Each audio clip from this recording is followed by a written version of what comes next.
Assalamualaikum warahmatullahi wabarakatuh. Bismillahirrahmanirrahim. Innal hamdalillah nahmaduhu wa nasta'inuhu wa nastahdihi wa nastaghfiruh wa na'udzu billahi min shururi anfusina wa sayyiati a'malina. Man yahdihillahu fala mudilla lahu wa man yudlilhu fala hadiya lahu. Ashhadu an la ilaha illallah wahdahu la syarika lahu wa ashhadu anna sayyidana wa habibana Muhammadan abduhu wa rasuluh. Allahumma salli wa sallim wa barik ala sayyidina Muhammad wa ala alihi wa ashabihi wa man tabi'ahum bi ihsan ila yaumiddin. Rabbi shrah li sadri wa yassir li amri wa hlul 'uqdatam min lisani yafqahu qawli. Allahumma arzuqna fahman nabiyyin wa hifzal mursalin wa ilhamal malaikatil muqarrabin wa hdina bi hidayatil 'arifin. Allahumma rabbi yassir wa la tu'assir fa inna taysira kulli 'asirin 'alaika yasir. Allahumma rabbi tammim bi khair. Amma ba'd.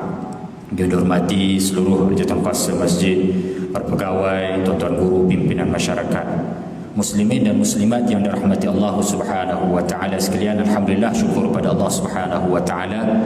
Pada malam ni kita mengadakan satu program. Program ni tidak dirancang awal, tapi baru-baru ni saya ada terlihat seorang sahabat mempromosikan kitab ini. Kitab ini sebenarnya satu kitab yang disusun oleh unit penyelidikan dan juga kajian syariah. Ketua unit penyelidikan ni sahabat saya, Ustaz Hamim, di bawah sebuah NGO, Pertubuhan Peduli Insan. NGO, bukan noreh kata orang, non-government organisation kan. Maknanya Pertubuhan Peduli Insan ni ialah satu pertubuhan yang ditubuhkan pada tahun 2018.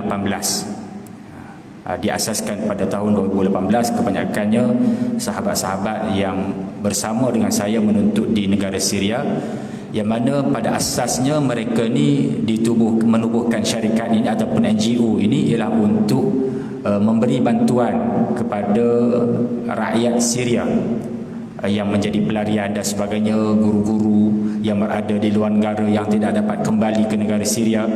Kalau tuan-tuan masuk ke masjid di sebelah kiri sana, kalau tuan-tuan masuk pagar masjid, ada satu banner Peduli Insan. Yang tu lah tu, Peduli Insan. Dia ada gambar musim sejuk. Biasanya mereka ni buat bantuan ke negara Syria untuk bantuan musim sejuk. Musim panas pun bantu juga, cuma musim sejuk ni dia lebih mencabar. Jadi baru-baru ni tuan-tuan, mereka juga ada membuat bantuan dalam negara, lokal pun ada. Ketika mana musim banjir dan sebagainya, baru ni mereka ada buat bantuan. Jadi alhamdulillah, mereka juga hari ini telah membuka satu unit baru, yang baru sahaja. Unit ini ditubuhkan lebih kurang dalam sebulan 2 bulan sahaja, yang mana mereka telah menyediakan buku ini untuk sebagai satu rujukan dan juga sebagai satu panduan untuk kita, dan mungkin sebagai satu hadiah kepada kita yang nak belajar. Dia bagi secara percuma, alhamdulillah. Kalau kita tengok dari sudut cetakan, cantik, kertasnya cantik tuan-tuan ya. Kitab ni kalau di luar ni saya rasa dalam tak kurang, lebih kurang RM10, insya-Allah mungkin harga macam ni dengan kitab cetakan macam ni. Jadi tuan-tuan yang dirahmati Allah, alhamdulillah kitab ini setelah saya tengok dan saya baca, sangat-sangat banyak dari sudut inputnya. Inputnya berkaitan dengan puasa. Input berkaitan dengan puasa. Macam mana puasa, lihat anak bulan, kenapa yang tu Nabi larang, kenapa yang macam ni.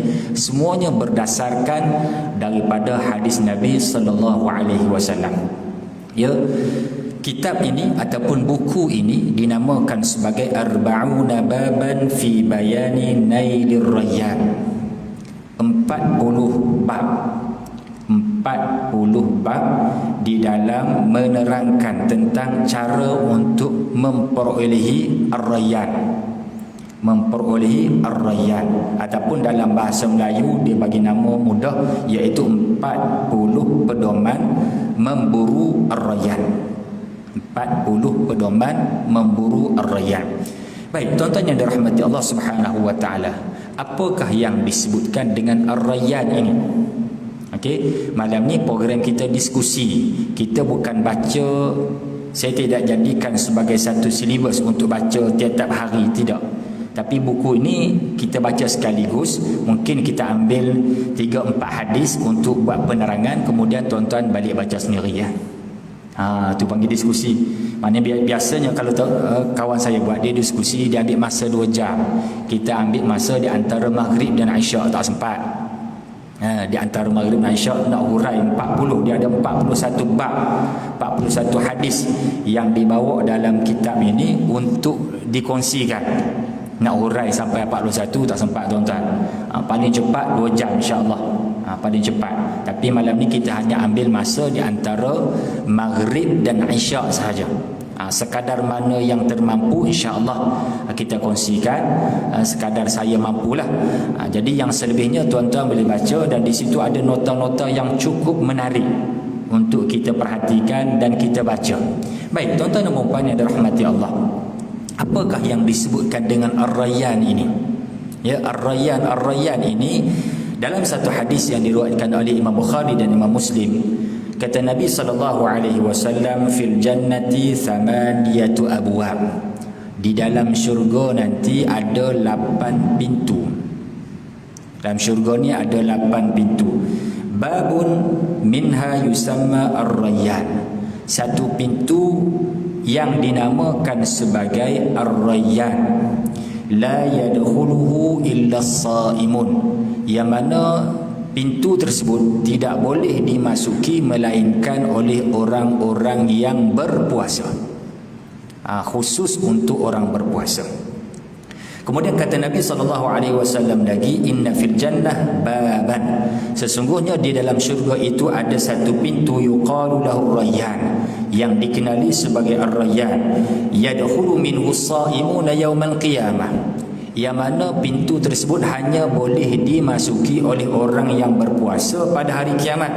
La yadkhulu minhu ahadun ghairuhum. Yang mana melalui pintu tersebut tidak boleh dimasuki oleh orang-orang selain daripada orang yang berpuasa tadi. Special lah tuan-tuan. Special lah. Kita kalau naik kapal terbang, tuan-tuan beratur Siam, dia panggil hak depan dulu, seat depan beratur dulu. Ataupun kalau kita naik kapal terbang yang besar sikit tuan-tuan, first class, business class, dia ada bilik khas. Kita duduk di luar ni tuan-tuan, kursi kerah besi, kan, first class, duduk dalam bilik aircon sedap tuan-tuan, dengan meja, dengan kapet tebal, berjalan, dia masuk dulu. Nampak tak kelainan? Yang tu baru di dunia. Ya, di dunia dia bayar lebih sikit. Kita bayar tiket 2,000, dia bayar 4,000. Dapatlah first class, business class tadi. Hak kita dah, kita duduk atas kursi kerah tu lah, berebut. Kalau penuh berdiri ramai-ramai kat dewan menunggu tu kan. Tak dapat tuan-tuan. Maka ini gambaran kelebihan orang yang berpuasa, yang mana kata Nabi SAW, pintu Ar-Rayyan ini hanya boleh dimasuki oleh orang-orang yang berpuasa. Orang lain selain pada orang ahli puasa tidak boleh masuk. Yuqal aina as-saimun. Maka dikatakan pada hari kiamat nanti, mana orang-orang yang berpuasa?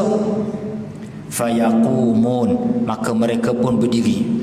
Panggil orang, mana orang puasa? Semua berdiri. Masa tu tak boleh nak buat selit aku sekali. Tak boleh tuan-tuan. Bukan kata senang-senang kata boleh masuk macam tu. Dia ada masing-masing ada tanda dia. Fayaqumun. Orang puasa pun bangun tuan-tuan. La yadkhulu minhu ahadun ghairuhum. Tidak boleh masuk dalam pintu tersebut melainkan orang yang berpuasa tadi, selain daripada mereka tak boleh masuk. Fa idza dakhalu, apabila mereka semua telah masuk, ughliqa, maka pintu tersebut pun akan dikunci, akan ditutup. Falam yadkhul minhu ahadun. Lepas tu tak ada orang dah masuk. Maknanya seolah-olah nak tunjukkan bahawa pintu tersebut memang hanya dikhususkan untuk orang-orang yang berpuasa sahaja. Cuma menjadi perbahasan di kalangan ulama, siapakah yang dimaksudkan dengan orang yang berpuasa tersebut? Adakah orang yang hanya berpuasa Ramadan ataupun orang-orang yang turut melakukan puasa sunat? Puasa sunat sahaja ke ataupun puasa Ramadan? Ada pendapat mengatakan hanya terkhusus Ar-Rayyan ini untuk orang-orang yang berpuasa di bulan Ramadan sahaja. Ada pendapat yang begitu.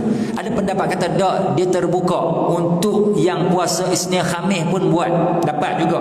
Cuma kalau puasa Isnin Khamis saja, puasa Ramadan pun tak puasa, tak jadi. Isnin Khamis puasa, hari putih puasa, Ramadan dah, tak jadi. Maknanya apa dia tuan-tuan? Memang kalau kita lihat, penting utamanya ialah puasa Ramadan dia buat. Puasa Ramadan dia buat. Yang lain itu sebagai tambahan kepada dia. Jadi inilah kelebihan Babur Rayyan. Apa maksud Ar-Rayyan? Ar-Rayyan ini lawan bagi Ar-Ray. Ar-Rayyan ni asalnya daripada perkataan Ar-Ray, lawan bagi Al-Atash. Al-Atash ni dahaga. Lawan bagi dahaga apa dia? Lega ke apa? Apa dia? Bahasa Melayu tak ingat? Jawa. Ingat tak ingat? Tak ingat juga. Lega lah kan. Lepas minum air kita rasa macam dahaga haus, kita minum rasa macam rasa lega, rasa hilang haus. Itu panggil Ar-Rayyan. Orang puasa dahaga, panas, lapar, maka dia akan memasuki satu pintu yang dikenali sebagai Ar-Rayyan. Mana selepas itu mereka tidak akan lagi dahaga, tidak akan lagi rasa lagi lapar. Tambah-tambah kita ni hari ni tuan-tuan, disebutkan bahawa bulan ni, bulan 4, bulan 5 ni kita akan berada dalam situasi panas. Situasi panas. Kita puasa tahun ni agak panas cuacanya. Jadi bersedialah tuan-tuan, bersedia dengan haba yang agak tinggi sekarang ni. Baik, tuan-tuan dan puan-puan yang dirahmati Allah Subhanahu wa taala, kita masuk pada bab yang pertama. Insya-Allah. Bab yang pertama. قال المصنف رحمه الله ونفعنا به وبعلومه وجعلنا من المخلصين بقراءته. قال satu, pensyariatan puasa Ramadan di dalam Al-Quran. Qala Allah Ta'ala, ya ayyuhalladzina amanu kutiba alaikumus siyam kama kutiba alal ladzina min qablikum la'allakum tattaqun ayyaman ma'dudat.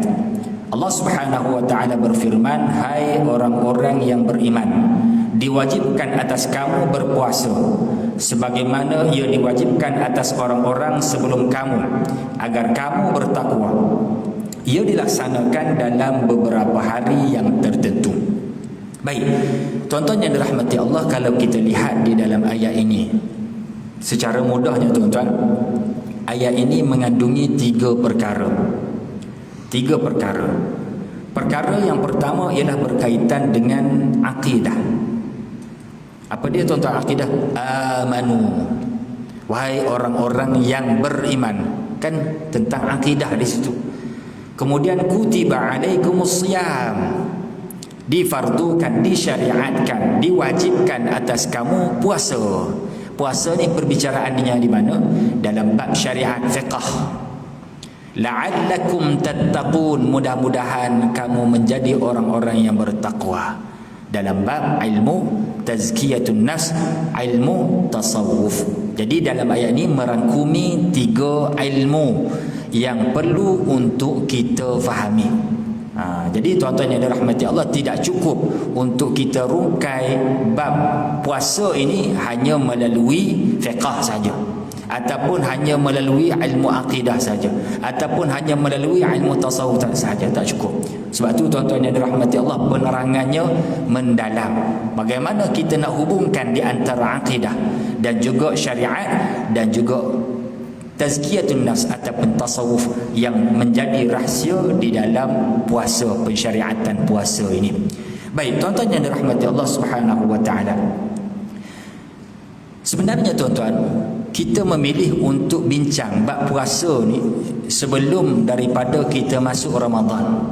Kalau kita lihat dalam bulan Ramadan, kita ni tazkirah banyak. Kuliahnya ada, tazkirahnya ada, zuhur ada, subuh ada, lepas tarawih, lepas witir pun ada. Jadi ini program yang dianjurkan, yang disusun di sini. Tuan-tuan yang dirahmati Allah, benda yang dilakukan oleh Nabi SAW, peringatan tentang Ramadan ni Nabi buat bila? Nabi buat sebelum masuknya Ramadan. Sebab apa? Ramadan ialah tempat orang dah nak pulun, nak buat. Kan? Tempat di situ. Macam kita lah tuan-tuan. Macam kita nak masuk periksa, nak masuk time periksa kalau kita baca buku ataupun sebelum periksa. Kita akan belajar sebelum periksa. Waktu periksa baca buku nanya. Waktu periksa hanyalah untuk kita tengok nota, tengok balik, ulang kaji balik. Itu saja. Ringkas-ringkas. Tapi hak nak pulun, nak bagi faham tu di mana? Sebelum kita periksa.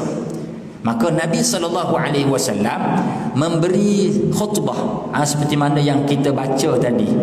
Waktu khutbah Jumaat, kalau tuan-tuan tak lena, tahulah apa yang hadis yang kita baca tadi. Satu hadis yang disebutkan oleh Salman Al-Farisi daripada riwayat Ibn Khuzaimah dan juga Ibn Hibban, menyatakan bahawa Nabi SAW berkhutbah kepada kami. Khatabana Rasulullah SAW akhir yaumin min Sya'ban, hari terakhir daripada Sya'ban. Kita ni 29 hari ni kan, 29 tu ke 29 ke 28 hari ni?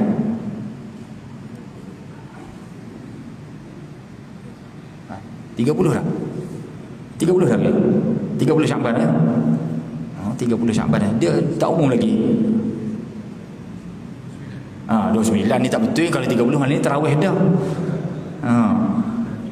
Tak betul kalau tidak malam ni tarawih kelang kabut tuan-tuan. 30 malam ni 29. Maknanya malam ni dia akan buat pengumuman lah. Kan sama ada esok puasa ataupun tidak. Sebab kita boleh 29 Sya'ban ataupun 30 Sya'ban. Maknanya kalau tidak 29, 30 lah. Baik. Jadi tuan-tuan yang dirahmati Allah, apa yang dilakukan oleh Nabi? Nabi panggil sahabat, Nabi berkhutbah, terangkan tentang bab puasa ni bila akhir Sya'ban. Maka dalam khutbah tersebut Nabi terangkan bahawa kamu akan didatangi oleh satu bulan yang berkat, bulan yang penuh rahmat, bulan yang banyak kelebihan-kelebihannya, bulan yang mana yang sunat ini digandakan jadi fardu, yang fardu digandakan sebagai 70 kali ganda. Ini disebutkan oleh Nabi SAW. Baik, tuan-tuan yang dirahmati Allah Subhanahu wa taala, seperti mana kita sedia maklum bahawa puasa ini disyariatkan pada tahun kedua. Puasa ini disyariatkan pada tahun kedua hijrah. Jadi tuan-tuan yang dirahmati Allah, pada peringkat awal puasa ni dia tak sama dengan kita sekarang ni. Pada peringkat awal puasa ini merupakan pilihan. Wa 'alal ladzina yutiqunahu fidyatun ta'amu miskin. Peringkat awal. Macam mana? Siapa yang nak puasa boleh puasa, siapa yang tak mau puasa dia boleh bagi fidyah.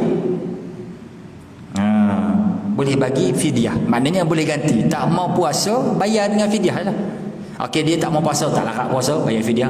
Tak kira lah sihat ke tak sihat ke, gastrik ke tak gastrik ke, fidyah. Dia boleh pilih. Kalau tak mau puasa, agak-agak kalau syariat kita macam tu sekarang macam mana tuan-tuan? Yang puasa ramai ke yang bayar fidyah ramai? Bayar fidyah ramai kan? Pulun puasa sekarang ni sebab apa? Sebab tak ada jalan. Sebab tu jadi macam tu. Jadi tuan-tuan yang dirahmati Allah, kemudian itu peringkat ikhtiariyah. Marhalah ikhtiariyah dipanggil. Peringkat yang mana puasa itu diberi pilihan. Dan waktu puasa di peringkat awal pun berbeza. Waktu puasa di peringkat awalnya berbeza. Boleh makan bila? Di antara maghrib dan juga isyak saja. Antara tu ya. Hak waktu boleh makan. Hak lepas tu tuan-tuan, hak lepas tu dah kena start balik. Maknanya dia akan berpuasa start daripada isyak sampailah maghrib esok. Kita kalau buat macam tu tuan-tuan, tak ada lah moreh. Kan? Tak ada nak moreh bila pas isyak tarawih lagi, pas tarawih tiba dengan moreh pula. Tadi hak beli cendol tak sempat nak makan lagi. Kan? Duk ingat nanti nak makan pas tarawih. Kalau buat macam ni tuan-tuan, pakai dah fidyah semua kita. Kan? Jadi ini peringkat awal. Oleh kerana itu tuan-tuan, maka benda ini berlaku zaman Nabi SAW. Bila berlaku zaman Nabi SAW, ada seorang sahabat ni tuan-tuan, Nabi jumpa dia dalam keadaan dia letih sangat. Nabi tengok, kenapa kamu ni teruk sangat ni? Puasa teruk sangat. Orang lain puasa relax je, kamu teruk sangat. Dia kata, ya Rasulullah, aku semalam balik kerja penat ya Rasulullah. Tak sempat buka puasa, tertidur. Sedar-sedar tengah malam dah. Kena sambung terus puasa. Maknanya 2 hari tuan-tuan. Oh, naya. Naya tuan-tuan. Lepas itulah barulah turun ayat. Turun ayat yang menceritakan tentang start puasa bila, kemudian tuan-tuan yang dirahmati Allah, buka puasa bila. Maknanya itu peringkat permulaan.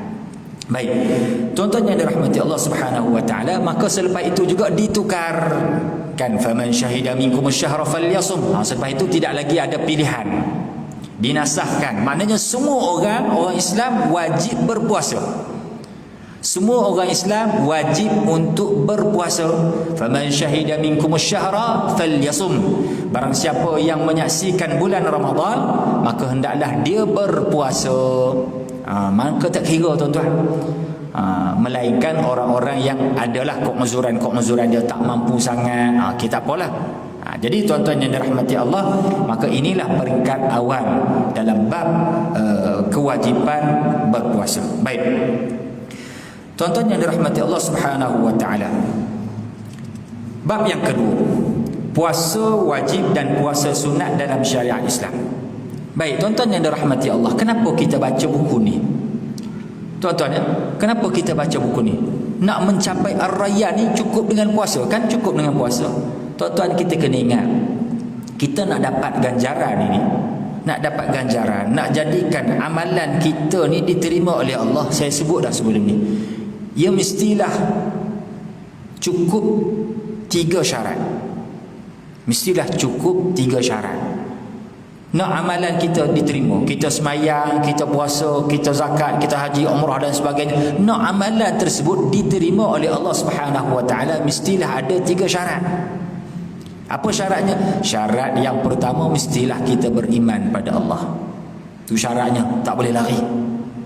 Kan? Kita semayang tadi, nak terima mesti beriman.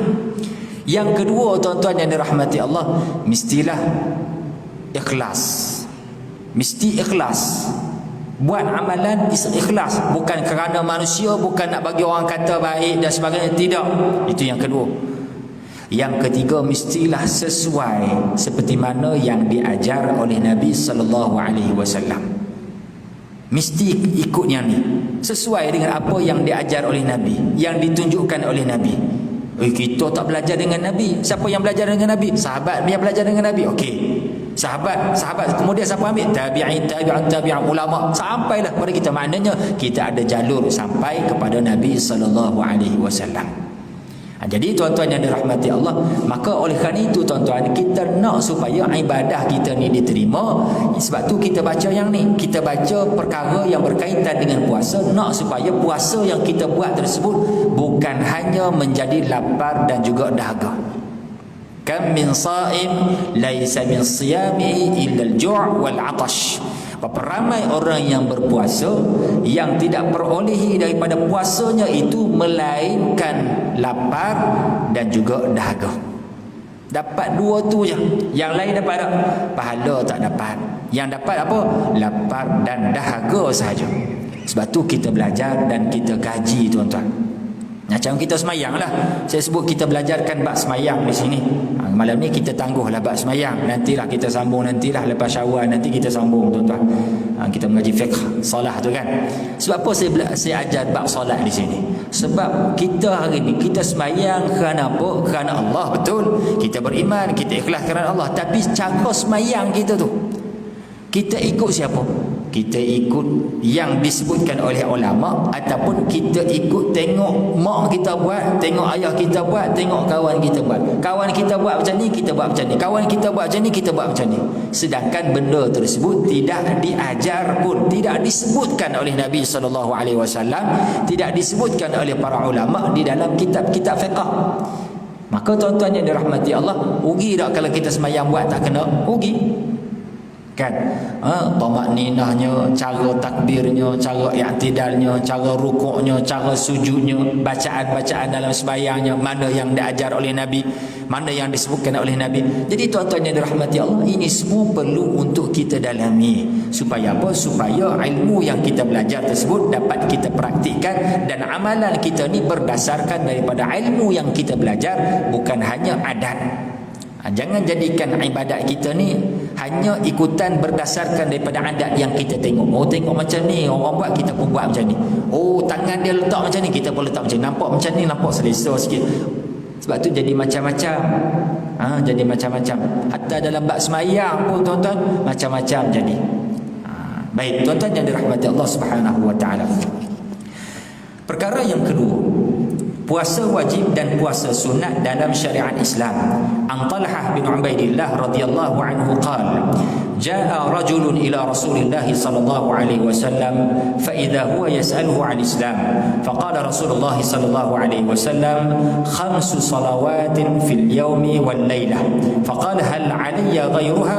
Qala la illa an tatawwa'. Faqala Rasulullah sallallahu alaihi wasallam, wa siyam Ramadan? Qala hal 'alayya ghayruhu? Qala la illa an tatawwa' ila akhir. Rawah Bukhari Muslim. Daripada Talhah bin Ubaidillah radhiyallahu anhu katanya, seorang lelaki datang menemui Rasulullah sallallahu alaihi wasallam. Tengok dalam hadis ni disebutkan seorang lelaki. Ada dalam riwayat yang lain diceritakan fizikal orang ni, dan ada riwayat dalam Bukhari disebutkan namanya siapa dia. Dia datang pada Nabi sallallahu alaihi wasallam, dia kata, ana Dhimam bin Tha'labah.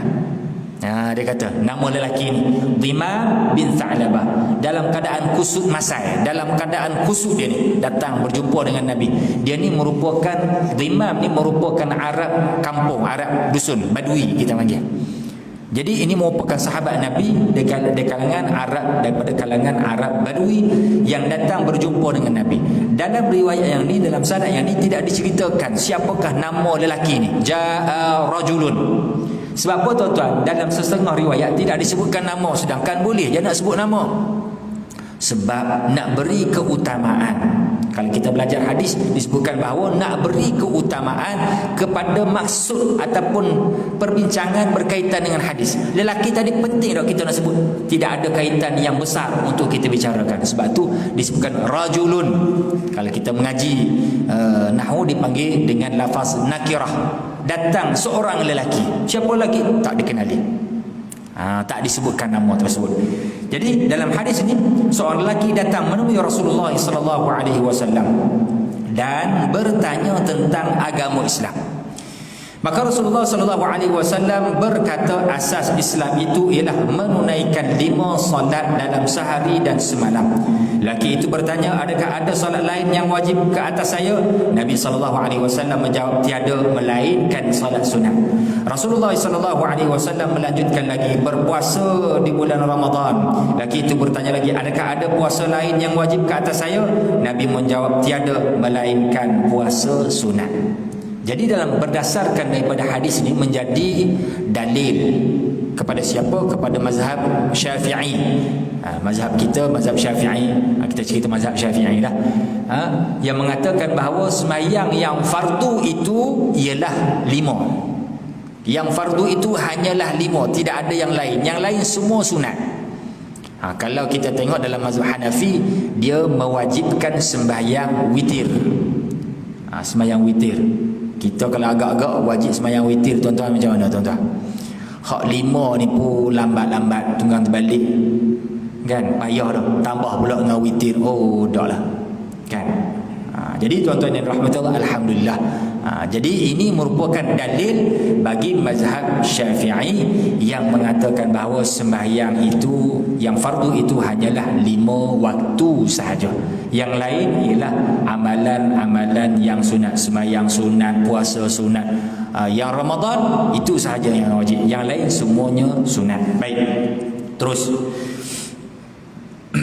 Tak boleh panjang-panjang sangat. Kemudian tuan-tuan yang rahmati Allah, perkara yang ketiga, tegahan berpuasa menjelang Ramadan. Saya baca terjemahannya lah, nak bagi cepat sikit. Daripada Abu Hurairah radhiyallahu anhu katanya, sabda Rasulullah sallallahu alaihi wasallam, janganlah kamu mendahului bulan Ramadan dengan berpuasa sehari atau 2 hari, melainkan seorang yang sudah terbiasa berpuasa maka ia diharuskan berpuasa. Ni tajuk tegahan berpuasa menjelang Ramadan. Kita dilarang mendahului puasa Ramadan itu dengan sehari ataupun 2 hari. Macam hari ni lah. Kan puasa Khamis, tiba-tiba semalam baru semangat nak puasa. Semalam semangat nak puasa. Bila puasa Khamis dia kata kena gabung pula dengan Jumaat. Sedangkan sebelum ni tak pernah puasa pun sini Khamis. Semalam baru semangat. Jangan buat. Yang ni yang kita kena belajar tadi tuan-tuan. Dalam bab agama ni kita nak supaya amalan kita ni menjadi pahala, kita kena belajar. Ada amalan yang kita buat jadi haram. Macam ni, puasa hari apa? Hari Syak. Puasa hari yang dilarang oleh Nabi SAW. Dalam keadaan kita ni tak pernah puasa pun Isnin Khamis, tiba-tiba pada hari semalam, Khamis malam nak puasa. Tak kena. Ini dilarang oleh Nabi SAW. Baik. Hadis yang seterusnya daripada Abu Hurairah radhiyallahu anhu bahawa Rasulullah sallallahu alaihi wasallam bersabda, apabila sudah tiba separuh bulan Syaban maka janganlah kamu berpuasa. Penerangan dia banyak di bawah tu, tuan-tuan baca sendirilah. Sebab hikmah dan sebagainya dia akan terangkan. Baik. Hadis yang berikutnya dia lagi jelas. Maknanya dia sebut tempoh. Bila tuan-tuan bermula daripada 16 Syaban itu, maka ia waktu tersebut menjadi larangan puasa. Ada orang jumpa, ustaz sebelum ni kita pun tak pernah dengar pun benda ni. Memanglah tak pernah dengar, dah tak pernah mengaji. Dah mengaji, makin banyak mengaji macam dululah. Orang tak tahu pun bila mana orang berkorban, siapa yang nak berkorban, hendaklah dia tak boleh bercukur, kan? Start daripada bulan Zulhijjah. Start masuk bulan Zulhijjah tersebut, dia tak boleh nak bercukur. Misai, janggut dan sebagainya kena simpan. Sebelum ni tak pernah dengar pun. Memanglah tak pernah dengar sebab tak pernah mengaji. Dah mengaji, alhamdulillah tahu sikit. Ini kelebihan mengaji. Mengaji yang ada macam ni lah. Maknanya ada benda input yang kita bagi. Benda-benda yang fardu ain tentang agama kita ni, kita kena belajar tuan-tuan. Kena dalami balik. Sebab apa? Sebab setengah orang dia hanya berpandukan apa yang dia ambil dulu. Dia belajar sekolah rendah dulu, kelas kafar dulu, takat tu je. Padahal dah boleh sembahyang, boleh ambil sembahyang. Tuan-tuan, kalau kita tengok dalam bab wuduk saja, berapa ramai yang salah dalam bab wuduk. Kalau kita tengok orang perempuan, perempuan, alhamdulillah ada muslimat yang ikut kelas fardu ain yang saya mengajar secara online. Online dia mengaji lah ni. Mudah tuan-tuan, online duduk rumah sambil tumis, sambil tumbuk belacan. Laki nak balik nanti sambil goreng ikan, buka tuan-tuan. Boleh mengaji sikit-sikit. Kita mengajar kelas fardu ain, mengajar tentang asas. Mula dengan bab air, mengaji balik bab wuduk tuan-tuan. Berapa ramai yang tersilap dalam bab membasuh muka. Kan orang perempuan kan dia punya ni. Kita had muka apa dia tuan-tuan? Had muka ni di antara telinga ni, anak telinga dengan rambut di antara dengan dagu ni. Kan had basuhan. Ini ialah had basuhan. Ini had wajib. Dan wajib lagi apa? Wajib lagi untuk kita lebihkan sedikit. Itu wajib. Menyempurnakan yang wajib itu wajib. Hatta disebutkan oleh para ulama, sekiranya di atas had, katakanlah ini had kan, tulang apa ni, tulang rahang, tulang rahang ini ialah had. Sekiranya atas tulang rahang ini tuan-tuan tak boleh kita kena air, sebab apa? Ada luka, maka kita kena gantikan dengan tayamum. Sedangkan di situ sudah memadai, tapi sebab apa? Menyempurnakan yang wajib itu wajib, maka tak sempurna dengan sebab kita kena basuh atas had tersebut, tak boleh sempurna sebab ada luka, maka kena ganti dengan tayamum. Satu bab. Orang perempuan ada sideburn. Kita orang lelaki boleh gunting, boleh cukur. Orang perempuan dia tak cukur, dia gunting rambut. Kan dia biar panjang. Ni rambut yang ada di sini ni dalam had muka dah. Dalam had muka. Tapi orang perempuan buat macam mana? Dia tarik ke belakang. Nampak tak? Tarik rambut ni, sideburn ni buh di belakang. Sedangkan rambut yang ada di sini ni wajib untuk kena air. wajib kena air ni rambut ni. Tapi dia tarik buh belakang. Bila tarik buh belakang, basuh muka kena tak? Tak kena. Bila tak kena basuh muka tadi, sempurna tak wuduk? Tak sempurna wuduk. Kalau tak sempurna wuduk, sah tak semayang? Tak sah semayang. Saya tak kata, mufti-mufti di sini kata. Tuan-tuan, sebab tu saya kata jangan kita hanya tunggu kelas fardu ain yang dulu-dulu kafar dulu je. Ngaji balik, detail balik. Kan detailkan balik benda yang macam ni, yang perlu untuk kita dalami, untuk kita fahami balik. Baik, tuan-tuan yang dirahmati Allah. Okey, terus. Tak sempat tuan-tuan. Baru hari kelima. Saya target nak habis kurang-kurang 10. Baik, kita terus. Terus hadis ke, kita ambil sikit lah. Kewajipan sunat, kelonggaran waktu sunat, kuasa membatalkan puasa sunat, kewajipan menepati keberkatan sahur. Okey, kita ambil sikit lah. Hadis yang ke 13.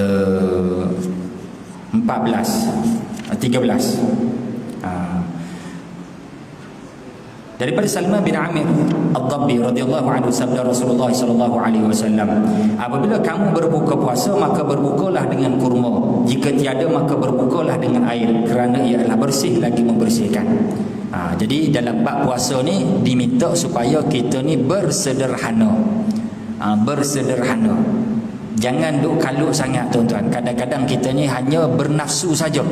Petang tu dia teringat nanti ayak cendol, dia teringat jus fresh orange, dia teringat apa tepung pelita, macam-macam. Ini kita kena jaga tuan-tuan. Dalam bab puasa matlamat kita bukan nak makan. Kadang-kadang bulan puasa ni dia jadi bazar Ramadan tuan-tuan. Tak salah bazar Ramadan tuan-tuan. Cuma pembeli tu kena tengok tuan-tuan. Diri kita. Sebab apa? Sebab kita fokus untuk puasa. Baik, saya nak ambil satu hadis yang hadis yang ke-14 ni tuan-tuan. Sebelum kita berhenti untuk masuk waktu Isyak. Daripada Muaz bin Zuhrah, katanya Nabi SAW apabila selesai berbuka puasa, baginda akan berkata, ya Allah, kerana-Mu aku telah berpuasa dan dengan rezekimu aku telah berbuka puasa. Allahumma laka sumtu wa bika amantu, Allahumma laka sumtu wa ala rizqika aftartu. Hadis yang di bawah, dhahaba az-zama'u wa batallatil 'uruq wa thabata al-ajru insyaallah. Jadi ini doa ini tuan-tuan, bukan doa sebelum. Doa ini ialah doa setelah mana kita berbuka puasa. Kan kita makan kurma, minum air, barulah baca doa ni. Allahumma laka sumtu wa ala rizqika aftartu. Tambah sikit lagi. Zahaba az-zama'u wa btallatil 'uruq wa thabata al-ajru insyaallah. Lepas ni insyaallah kita cuba tuan-tuan untuk kita amalkan doa ni. Cuma sebelum makan tadi bacalah bismillah. Bukan kata tak baca langsung. Baca bismillahirrahmanirrahim, nak baca Allahumma barik lana, pulanglah. Baca bismillahirrahmanirrahim, makan kurma, minum air. Lepas makan kurma, minum air, baca doa ni. Sesuai dengan maksud yang ada tu. Telah aku laka sumtu, telah aku berpuasa. Zahabaz zama'u, telah hilang. Bila telah ni maknanya benda yang past tense.